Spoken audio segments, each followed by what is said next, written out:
seed variety developers have almost entirely focused on developing GM crops, and as a function of that, you know, it's oft-quoted that in Canada 80–90% of the canola is GM canola. Well, farmers just have, since the adoption of that, they've had no ability to sell their crop as non-GMO. It's just part of the amalgam that takes place, so there's no financial incentive to grow otherwise.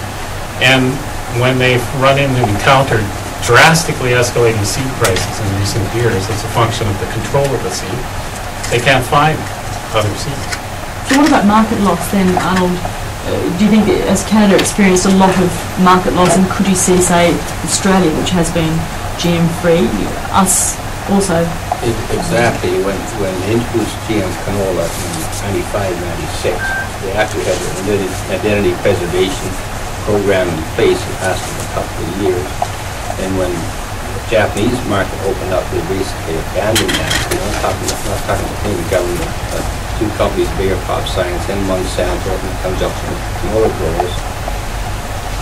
So the canola market in Europe was closed to all of Canadian canola, not just organic. And Australia picked up that market. And of course they grow a lot of their own canola as well. And I think to this day, I think Australia basically has the bulk of that market. Do farmers make more money out of GM canola or organic canola? Well, for one thing, there's no organic canola basically grown in Canada anymore, virtually none, because the seed stocks are so contaminated, as well as the organic canola just is.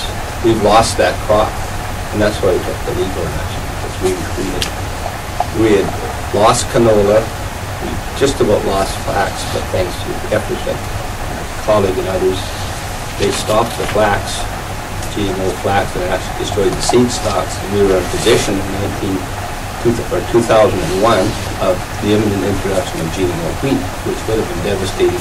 We would have probably lost another crop, our two biggest crops. So the things that we were told, GM canola or GM crops, for example, have better pest resistance, that sort of thing. So at the end of the day, do you save money and make money by growing GM crops or not?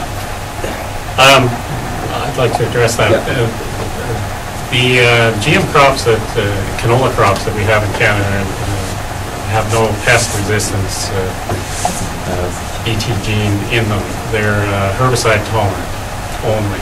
So what they have done is they've allowed producers some flexibility in how they grow canola. There's a wider window for them to spray and to control weeds. In terms of profitability, well, since the introduction of GM and canola, we can't attribute it directly to that, but to the general decline in price of farm commodities, which has only recently turned around. Canadian farmers have seen negative net farm incomes. GM canola has not been a magic bullet to pull them out of the financial difficulties they've been in. Indeed, one of the reasons why it's been taken up to a certain extent is so many farmers have left the land that GM canola allows them to farm in a simplified manner, a bit bigger acreage. In terms of cost, they've escalated drastically. The price of seed, now farmers are paying in the neighborhood of $14–15 Australian per hectare for seed. Per kilo of seed.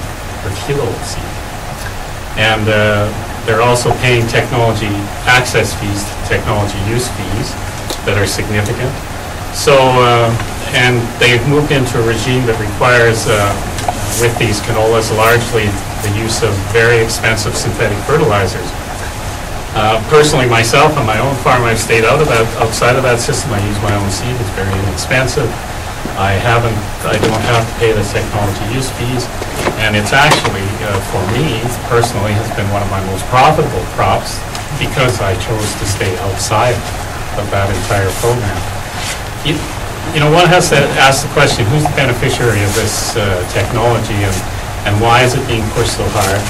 And it's a very profitable vehicle for those who can control the seed through that mechanism.